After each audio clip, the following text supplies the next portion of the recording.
Selamat malam Pak Haris. Perkenalkan, nama saya Laksamana Bralisdono dengan NRP akhir 036. Di sini saya akan menjelaskan chapter pertama, yaitu pengenalan geologi. Nah, siapa sih yang membutuhkan geologi itu?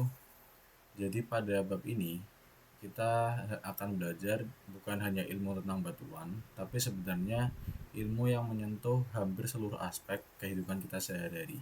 Nah, kalau kita dengar kata geologi, mungkin yang terbayang oleh orang-orang itu adalah yang memecahkan batu di lapangan atau berdiri di hadapan tebing sambil mencatat lapisan tanah. Tapi sebenarnya, geologi itu jauh lebih dekat dengan hidup kita.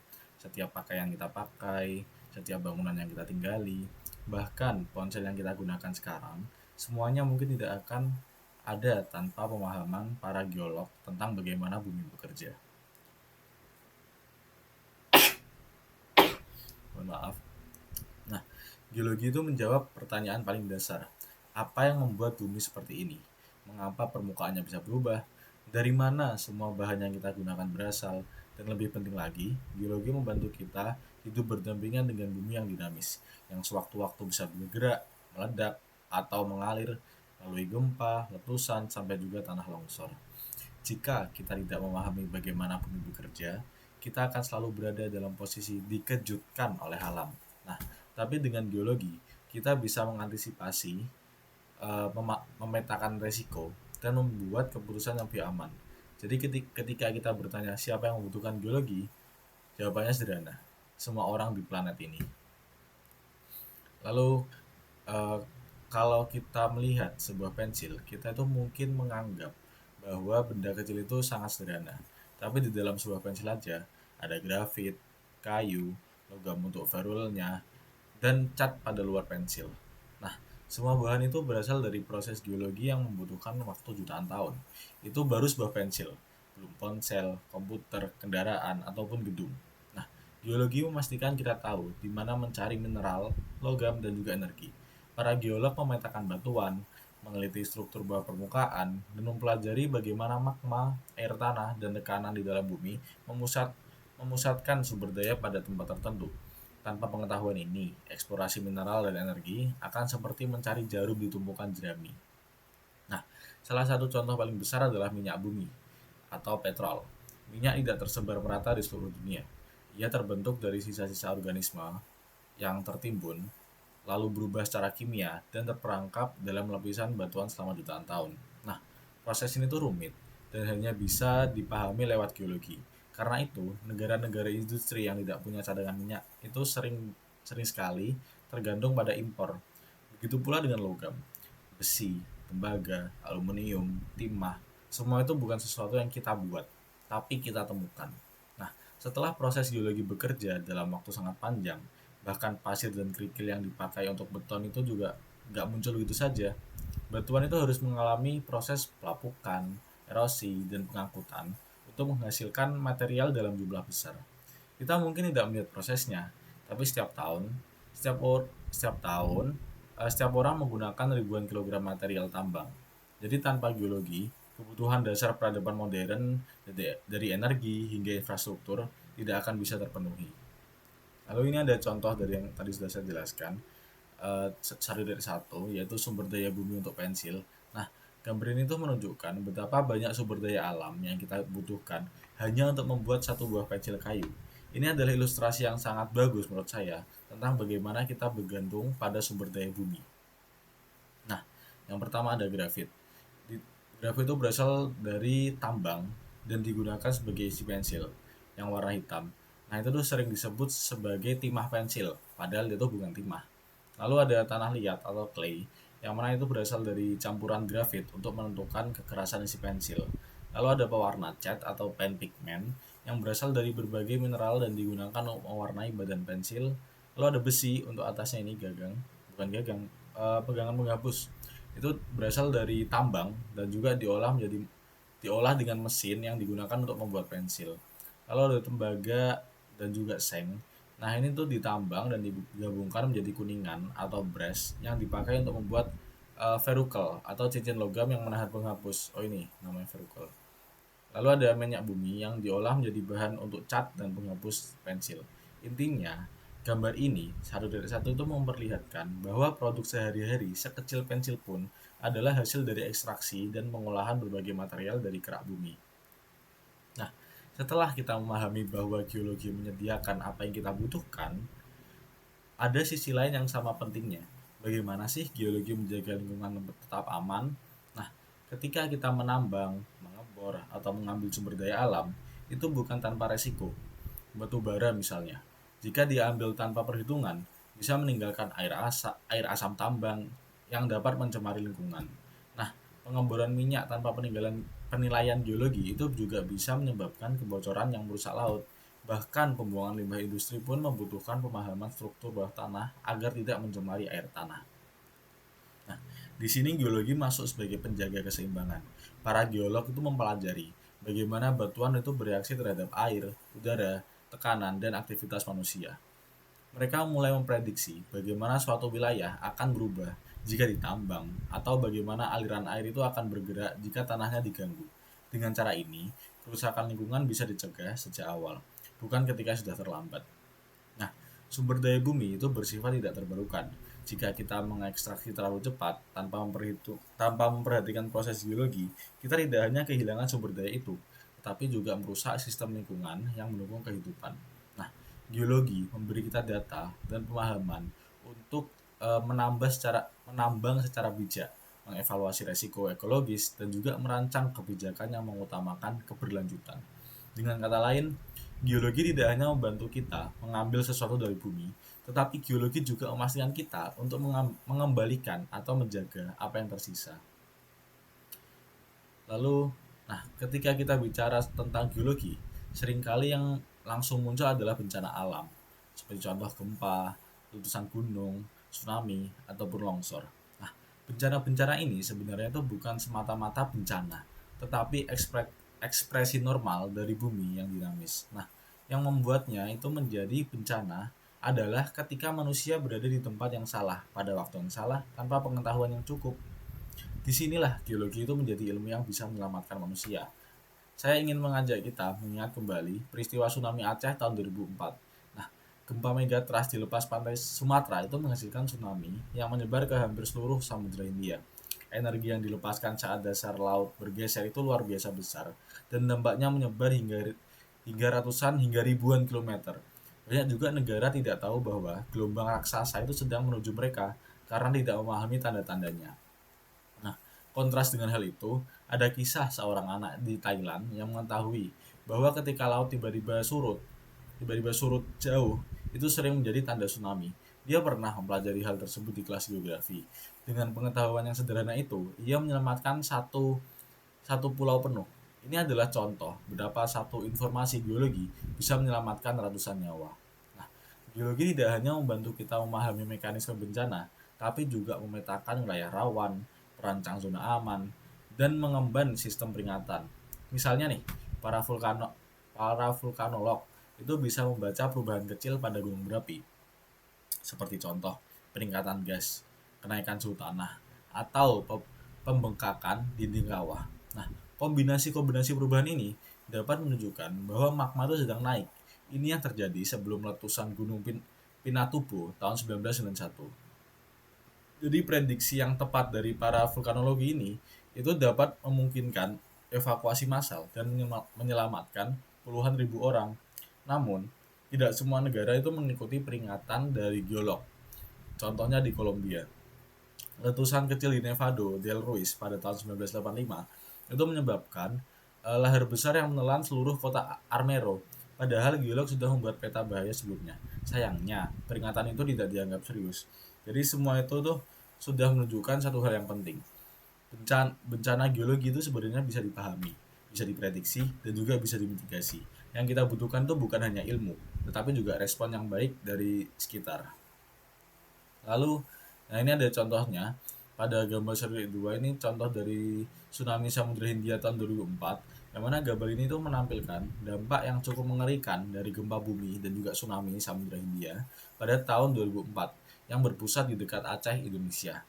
Nah, pada gambar 1.2a ini itu tuh menunjukkan potensi genangan tsunami atau tsunami inundation zone di Asia Selatan dan Tenggara.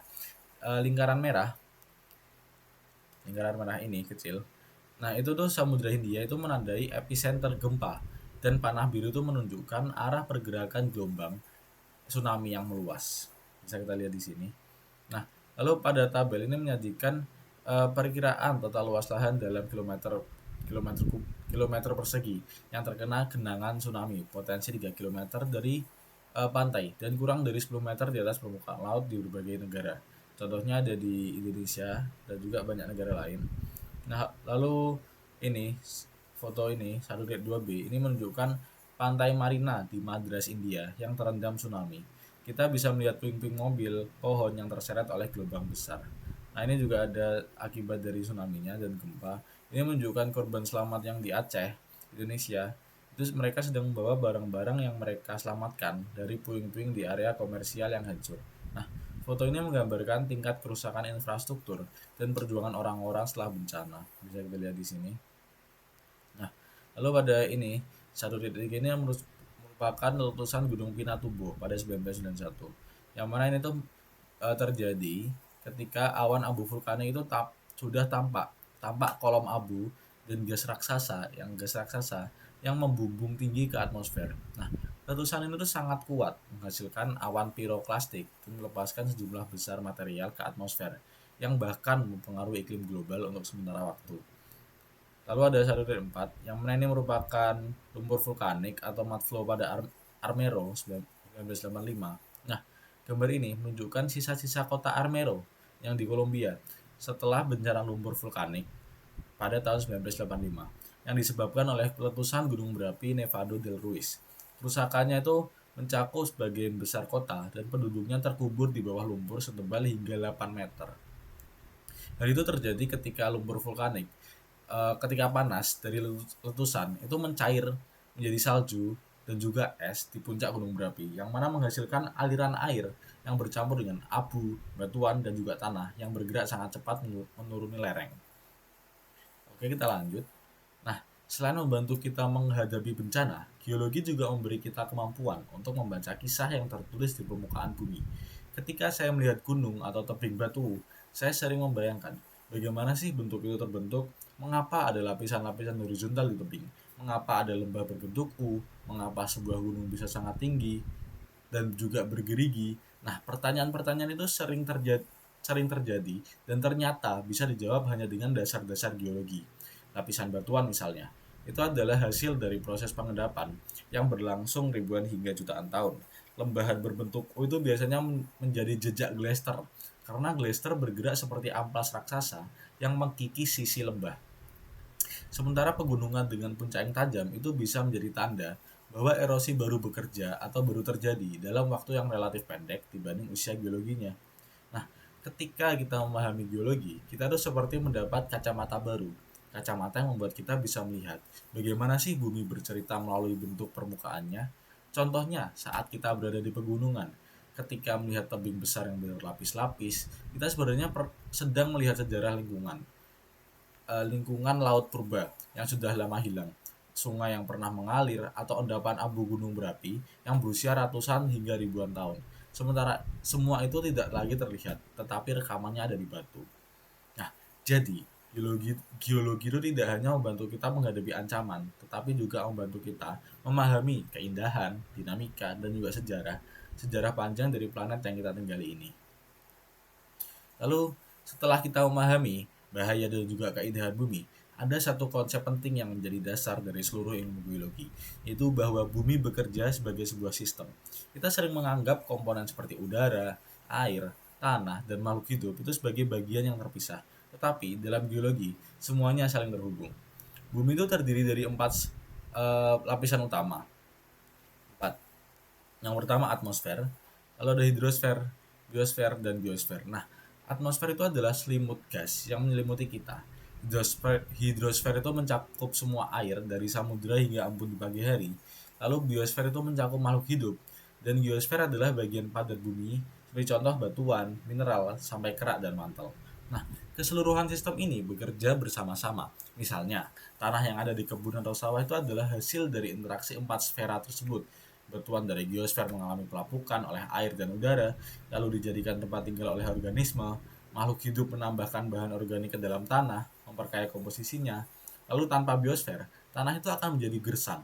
Tanpa hidrosfer, pelapukan tidak akan terjadi. Tanpa atmosfer, tidak ada oksigen atau karbon dioksida untuk proses kimia. Dan tanpa geosfer, tidak ada material dasar untuk semua proses itu. Contoh lain yang sangat kuat adalah tsunami.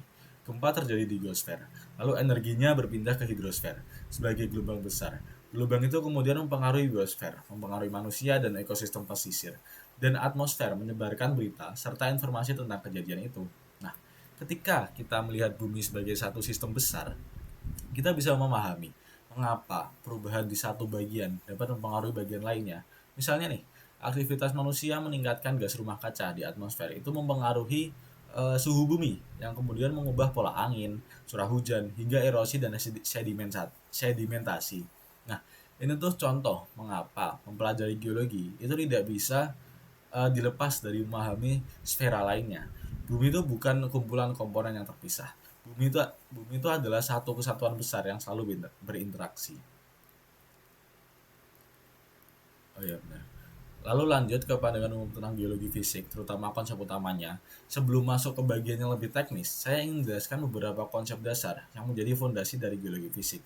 Geologi fisik ini mempelajari proses-proses yang membentuk dan mengubah permukaan bumi. Fokus bukan hanya pada batuan secara statis, tetapi pada dinamika yang terjadi di dalam dan di luar bumi. Jadi di sini kita melihat bumi itu sebagai sesuatu yang hidup, tanpa napas, tetapi bergerak dan berubah terus-menerus. Ada tiga konsep penting yang ingin saya tekankan. Pertama, uniform, uniformita, uniformita, uniformit, uniformitarianism atau prinsip keseragaman, uniformitarianism. Nah, konsep ini mengatakan bahwa masa kini adalah kunci masa lalu. Artinya, proses yang kita lihat sekarang, contohnya erosi, pengendapan, letusan, pelapukan, itu adalah proses yang sama yang terjadi berjuta-juta tahun lalu. Jadi dengan melihat fenomena hari ini, kita itu bisa menebak seperti apa sih kondisi bumi di masa lalu. Lalu yang kedua, skala waktu geologi. Kita sebagai manusia biasanya berpikir dalam skala menit, hari, atau tahun. Tetapi, bumi itu bekerja dalam skala ribuan, jutaan, hingga miliaran tahun. Oke, maaf, saya lanjut. Nah, gunung yang kita lihat sekarang itu mungkin awalnya adalah dasar laut yang terangkat perlahan. Daratan Daratan yang subur itu dapat berasal dari abu vulkanik yang sudah lapuk selama ratusan ribu tahun. Ketiga, bumi itu adalah sistem energi ganda. Bumi digerakkan oleh dua mesin panas, yaitu mesin internal dan mesin eksternal. Mesin internal itu berasal dari panas dalam bumi, yang mana contohnya peluruhan radioaktif, sisa panas pembentukan planet, dan gesekan konveksi di mantel. Mesin ini tuh menggerakkan lempeng tektonik yang lalu menciptakan pegunungan, lalu menciptakan gempa serta letusan. Sementara mesin eksternal itu berasal dari energi matahari yang membentuk angin, arus air, cuaca, dan menggerakkan proses pelapukan serta erosi. Nah, konsep-konsep ini akan menjadi peta yang membantu kita mengikuti penjelasan teknis di bagian berikutnya. Oke, saya lanjutkan ya. Nah, ini ada contoh ilustrasi dari mesin panas. Nah, gambar ini menyajikan dua contoh sederhana untuk menjelaskan konsep konveksi energi dan pergerakan fluida karena panas. Nah, yang pertama adalah kita tahu ini adalah lampu lava, yang mana gumpalan lilin di dasar lampu dipanaskan dari bawah. Karena panas, lilin itu mengembang dan menjadi kurang padat atau densitasnya menurun, sehingga naik ke atas. Saat mencapai bagian atas dan mendingin, lilin itu berkonsentrasi dan menjadi lebih padat, dan juga densitasnya meningkat sehingga tenggelam kembali ke dasar. Ini adalah demonstrasi visual dari konveksi, yang mana ia akan naik turun secara terus menerus sampai sampai kapan. Lalu pada gambar B itu adalah apa ya, ketel dan apa sih ini? Ya inilah tipot dan juga kincir angin. Nah, energi panas dari bawah tipot itu mengubah air menjadi uap. Lalu uap yang mengembang itu diarahkan untuk memutar kincir angin yang mengubah energi panas menjadi mekanik atau energi gerak. Nah, ini adalah prinsip dasar dari mesin panas. Kedua gambar ini membantu kita memahami bagaimana sih panas dapat menyebabkan pergerakan materi dan konversi energi. Sebuah konsep penting dalam biologi, terutama untuk memahami pergerakan di dalam bumi. Lalu lanjut, sekarang kita masuk pada jantung dari geologi fisik, yaitu proses internal yang digerakkan oleh panas dalam bumi. Saya ingin Anda membayangkan bumi itu sebagai sebuah rice cooker. Di luar tampak tenang, tetapi di dalamnya ada panas yang terus naik dan menciptakan sirkulasi. Nah, di dalam mantel, panas itu bergerak dalam bentuk konveksi mantel. Ini mirip seperti ketika kita memanaskan sup. Bagian yang dekat dengan api itu menjadi panas, lalu naik ke atas, lalu mendingin dan turun kembali. Nah, siklus inilah yang menggerakkan lemak tektonik di permukaan. Ada dua sumber panas utama di bumi. Sisa panas pembentukan planet. Yang pertama itu sisa panas dari pembentukan planet. Nah, saat bumi terbentuk 4,6 miliar tahun yang lalu, tumbukan meteorit dan material kosmik itu menghasilkan energi panas yang sangat luar biasa. Sebagian panas itu masih tersimpan sampai hari ini. Dan yang kedua adalah peluruhan radioaktif, yang mana unsur seperti uranium, thorium, dan kalium di dalam bumi terus meluruh secara alami. Nah, proses peluruhan ini melepaskan panas dalam jumlah besar. Inilah yang disebut kompor utama dari bumi yang tidak pernah padam. Nah, konveksi ini menciptakan tarikan dan dorongan pada kerak bumi, sehingga kerak itu bergerak dalam bentuk lempeng-lempeng tektonik. Nah, ketika bagian mantel yang panas naik, ia membawa kerak di atasnya ikut bergerak menjauh. Nah, ketika bagian mantel turun, ia menarik kerak ke dalam zona subduksi. Proses internal inilah yang menghasilkan aktivitas seperti contoh pembentukan gunung.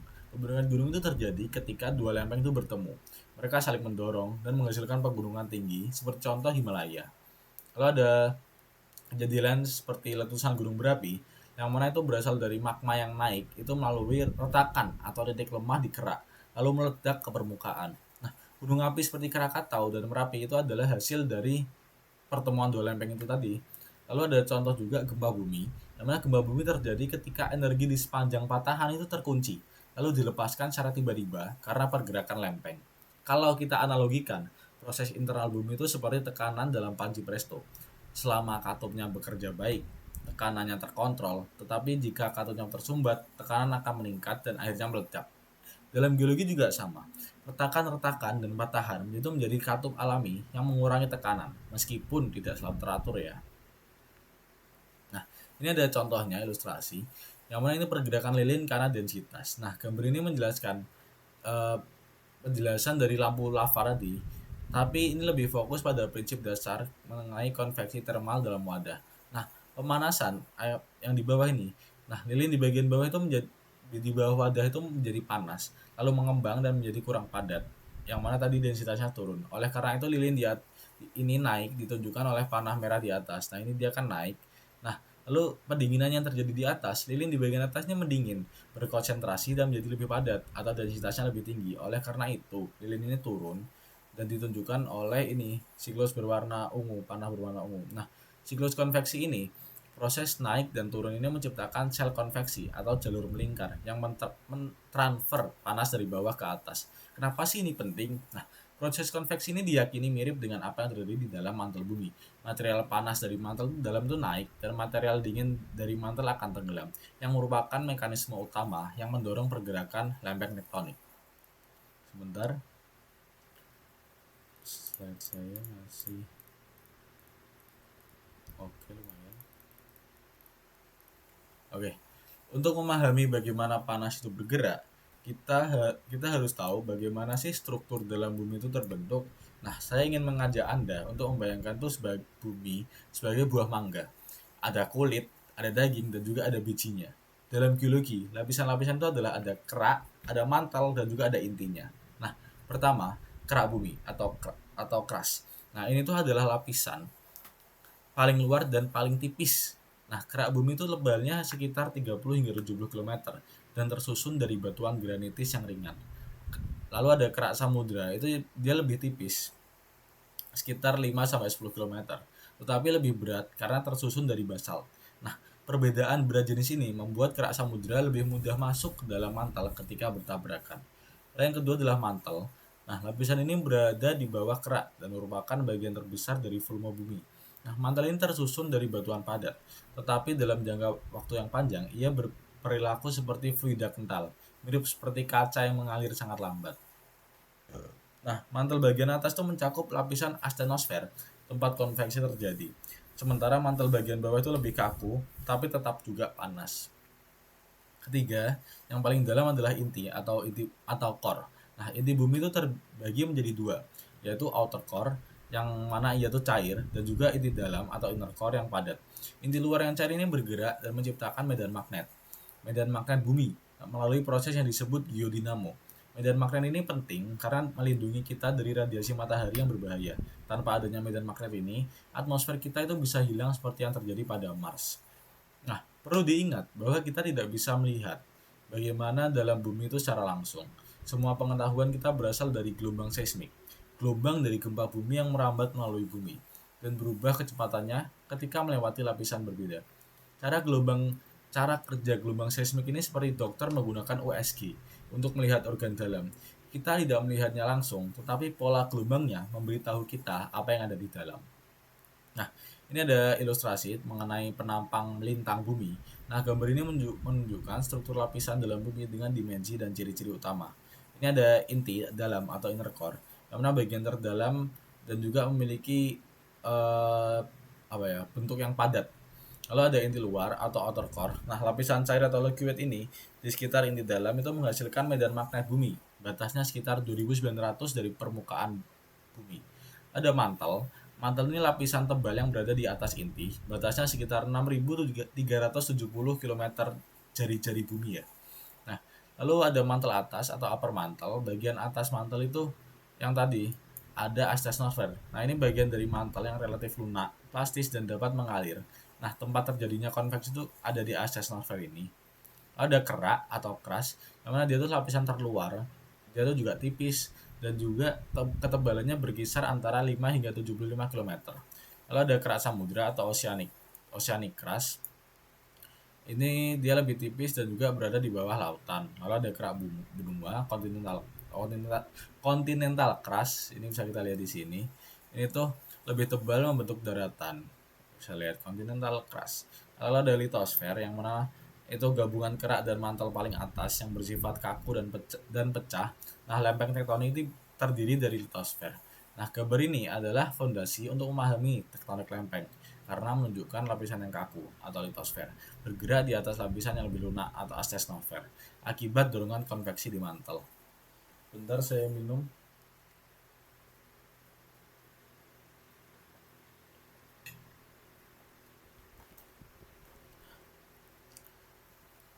Oke, saya lanjutkan. Nah, sekarang kita masuk ke salah satu konsep terpenting dalam geologi modern, yaitu teori lempeng tektonik. Nah, ini adalah teori yang menjelaskan bagaimana permukaan bumi tersusun dari beberapa lempeng besar yang bergerak di atas mantel, seperti potongan puzzle yang mengapung dan saling berinteraksi.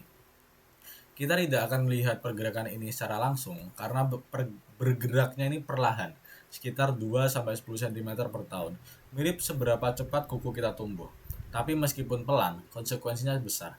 Pergerakan kecil ini ketika terjadi selama jutaan tahun bisa mengangkat pegunungan, membuka samudra baru, ataupun menutup benua. Ada 7 lempeng besar di bumi, seperti lempeng Pasifik, Eurasia, Afrika, Indo-Australia, Amerika Utara, Amerika Selatan, Antartika. Nah, serta beberapa lempeng kecil. Setiap lempeng itu bergerak karena adanya konveksi di mantel, tekanan dari ridge oceanic, dan juga tarikan dari subduksi. Saya sendiri sering membayangkan lempeng tektonik itu seperti potongan es di permukaan air panas. Potongan itu tampak tenang, tetapi sebenarnya terus bergerak, saling bertemu, menjauh, dan juga bergesekan. Dan interaksi antara lempeng inilah yang melahirkan hampir semua fitur besar di bumi, seperti gunung berapi, palung samudra, pegunungan raksasa, dan juga benua yang terus berubah. Nah, di bawah ini tuh ada tabel mengenai 3 jenis batas lempeng. Tabel ini tuh merangkum 3 tipe utama interaksi antara lempeng tektonik dan apa sih hasil di permukaan bumi.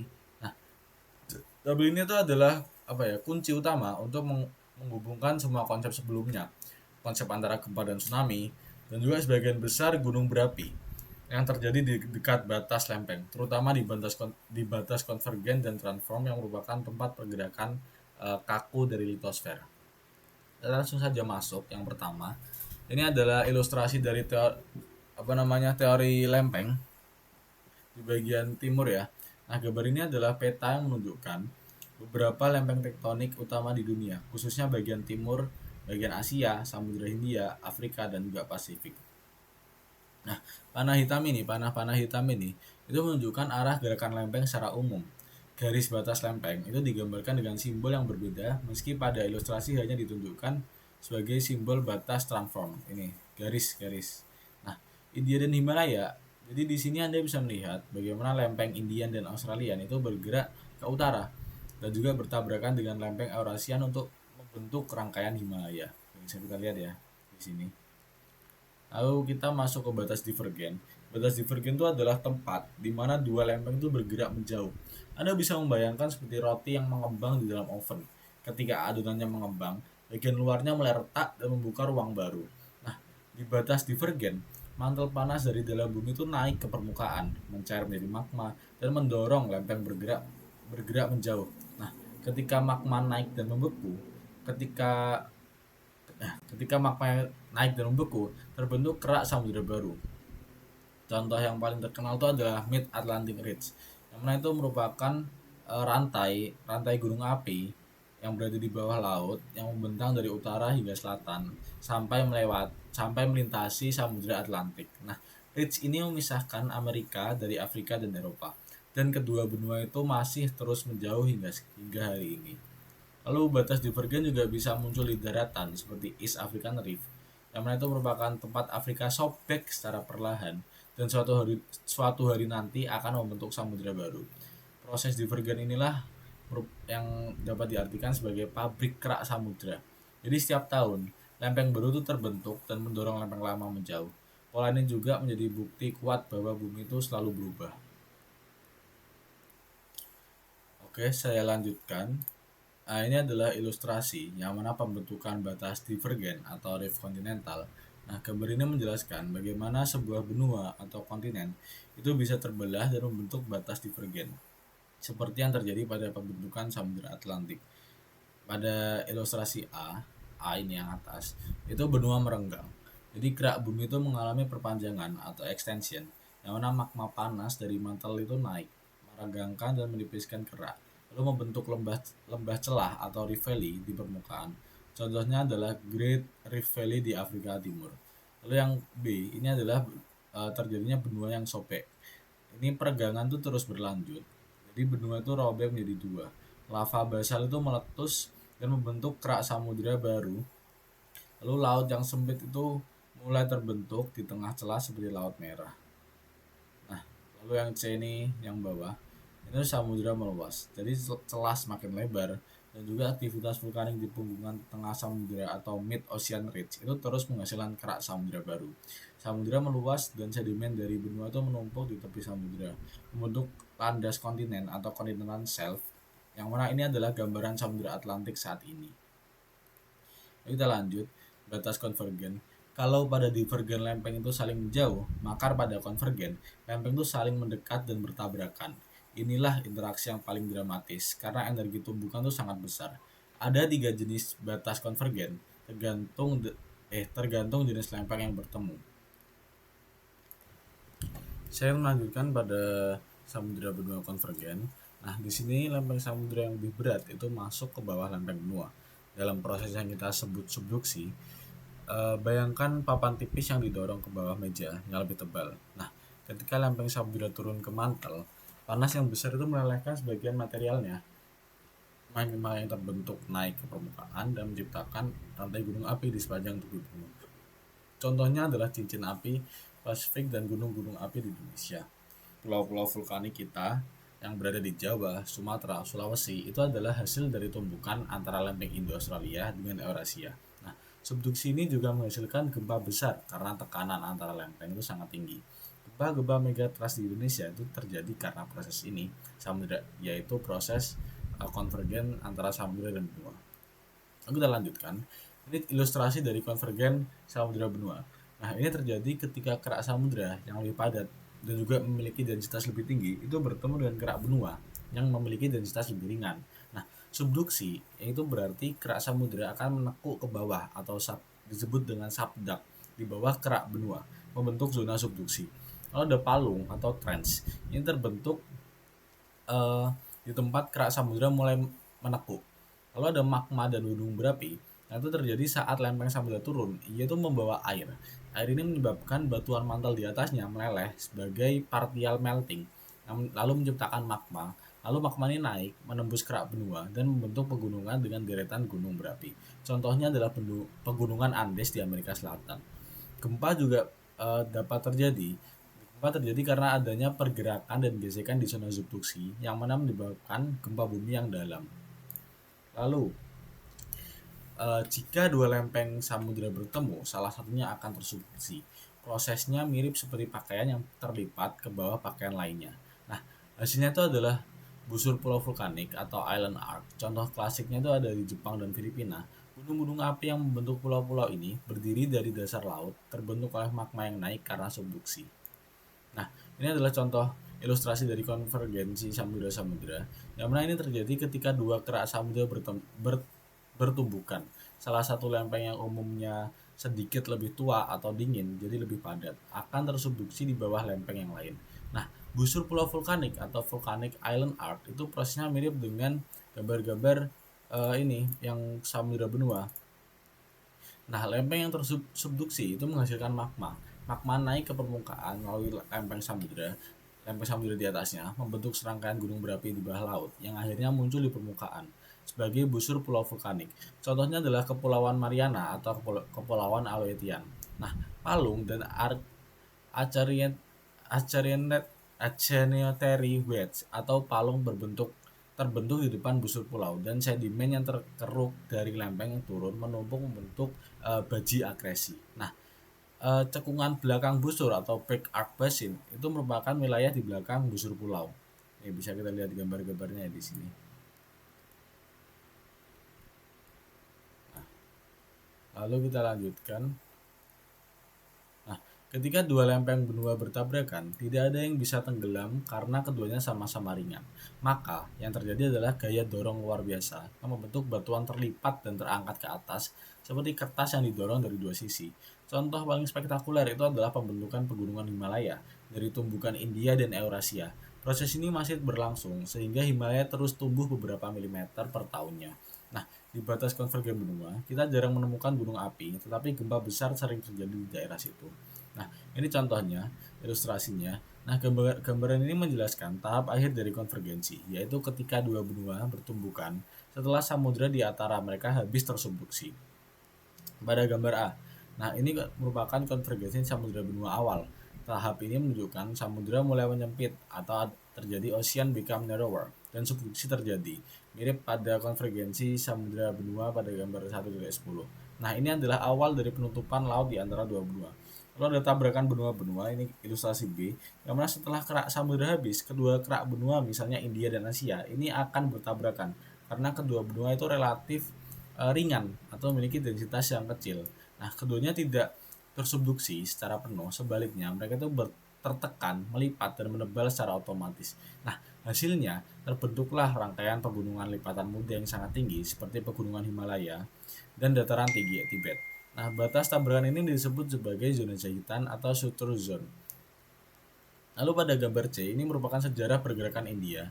Peta ini menunjukkan bagaimana daratan India itu bergerak jauh ke utara selama jutaan tahun, lebih dari kurang lebih 71 juta tahun yang lalu hingga hari ini, sebelum akhirnya bertabrakan dengan lempeng Eurasia untuk membentuk pegunungan tertinggi di bumi.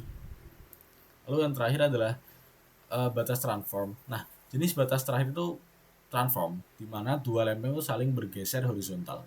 Anda bisa membayangkan seperti dua buku yang digeserkan berlawanan arah di atas meja sehingga tepinya saling terseret. Nah, batas transform itu sangat rawan gempa karena pergerakannya tidak mulus.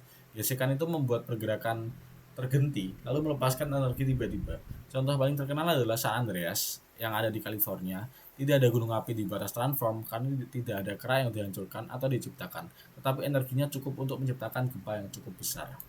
Ini adalah ilustrasinya. Nah, kita bisa lihat di sini, gambar ini menunjukkan detail dari batas transform yang biasanya terjadi tengah-tengah punggungan tengah samudra atau tempat lempeng divergen. Nah, punggungan yang bergeser ini itu merupakan punggungan tengah samudra, tidak berupa garis lurus, melainkan terbagi-bagi dan bergeser atau adanya offset oleh patahan.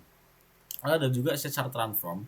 Nah, bagian patahan tempat kedua lempeng bergerak berlawanan arah hanya di segmen inilah antara dua celah atau rift terjadi gempa bumi karena gesekan hebat. Batas ini disebut batas transform. Ini bisa kita lihat di sini ya. Batas transform boundaries. Nah, lalu ada zona patahan atau fracture zone. Zona patahan atau fracture zone yang mana di bagian patahan yang meluas keluar dari punggungan, kedua sisi kerak bergerak ke arah yang sama, meskipun pada tingkat yang berbeda, karena mereka adalah bagian dari lempeng yang sama. Nah, karena tidak ada pergerakan relatif yang signifikan, tidak terjadi gempa bumi di zona ini. Jadi tidak ada gempa bumi ya di daerah sini. Nah, setelah kita memahami seluruh proses internal, kita kembali ke permukaan untuk melihat bagaimana sih mesin panas eksternal, yaitu energi matahari, membentuk bentang alam. Nah, energi matahari itu menggerakkan angin, menggerakkan curah hujan, dan juga menggerakkan siklus air. Dengan bantuan gaya gravitasi, air dapat mengalir dari gunung ke laut, membawa sedimen, merusak batuan, dan memahat landscape. Nah, proses eksternal itu meliputi yang pertama adalah pelapukan atau weathering. Namun pelapukan itu merupakan batuan itu dihancurkan oleh air, udara, atau makhluk hidup. Lalu juga ada erosi, yang mana merupakan material yang sudah lapuk itu dipindahkan oleh angin, air, atau es. Lalu ada transportasi adalah ketika sedimen dibawa dari satu tempat ke tempat lainnya. Lalu ada juga pengendapan, itu ketika sedimen terkumpul dan menjadi bagian dari catatan geologi. Nah, jika proses internal membentuk peta bumi dari dalam, maka proses eksternal menata kembali permukaannya dari luar. Keduanya itu saling melengkapi. Ini ada ilustrasinya dari erosi, sedimentasi, kenaikan isostastik atau isostasi. Nah, gambar ini menjelaskan konsep penting dalam geologi yang disebut isostasi, yaitu keseimbangan vertikal antara kerak bumi yang kaku dan mantel yang lebih lunak, seperti es yang mengapung di air. Nah, gambar A ini itu merupakan batuan beku di bawah permukaan, yang mana magma membeku jauh di bawah permukaan, membentuk batuan beku atau igneous rock di bawah batuan yang lebih tua. Lalu pada gambar B itu merupakan erosi dan kenaikan atau uplift, yang mana erosi itu merupakan permukaan bumi itu tererosi oleh angin dan air, yang mana material yang terkikis diangkut ke laut dan juga membentuk lapisan sedimen yang kelak menjadi batuan sedimen. Nah, isostasi itu merupakan kejadian ketika lapisan batuan di permukaan itu dihilangkan atau diambil oleh erosi. Beban di kerak itu menjadi berkurang. Nah, kerak yang ringan ini akan kemudian terangkat atau terjadi uplift, mencari keseimbangan baru dengan mantel di bawahnya. Nah, fenomena ini disebut sebagai penyesuaian isostasik atau isostasik adjustment. Hasil dari A dan B ini merupakan kenaikan pada akhir dapat membawa batuan beku yang awalnya jauh di bawah tanah menjadi terpapar di permukaan tanah atau gambar B ini. Lalu waktu geologi. Nah, topik terakhir dalam bab ini adalah waktu geologi. Salah satu bagian paling menarik dari geologi. Sebagai manusia, kita hidup sekitar 70-90 tahun. Tapi bagi geolog, 1 juta tahun itu seperti satu halaman kecil dalam buku sejarah bumi. Waktu geologi membantu kita memahami bahwa perubahan besar di bumi berlangsung lama sekali. Pegunungan Himalaya misalnya, itu tidak muncul dalam 100 tahun, tetapi dalam 50 juta tahun. Batuan yang kita pegang di tangan itu bisa saja berumur lebih tua dari dinosaurus. Skala waktu geologi itu dibagi menjadi eon, era, periode, dan epok. Mirip seperti kalender raksasa. Nah, dengan skala ini, kita bisa membaca kapan sih benua terpecah, kapan kehidupan berkembang, dan kapan kepunahan massal terjadi. Intinya, geologi itu mengajarkan kita untuk melihat dunia dalam perspektif yang jauh lebih luas daripada umur manusia. Nah, jadi ini saya ada ilustrasinya. Ini merupakan 1/2 tabelnya. Nah, jadi beberapa zaman penting dalam perkembangan kehidupan di bumi. Nah, tabel ini memberikan ringkasan bagaimana sih waktu geologi itu ya dikaitkan dengan perkembangan kehidupan. Nah, tabel ini juga membantu kita menempatkan proses geologi, contoh pembentukan gunung, lempeng, dan juga lain-lainnya dalam konteks waktu geologi yang sangat penting dan bagaimana perubahan lingkungan bumi mempengaruhi evolusi kehidupan. Contoh ini adalah 4 miliar tahun dari sekarang itu terjadi awalnya hominids pada zaman era Kenozois. Lalu ini dinosaurus pertama itu ada ketika 250 miliar tahun yang lalu, reptil pertama 300 miliar tahun yang lalu, dan juga lain-lainnya. Nah, jadi di sini saya akan memberikan closing statement.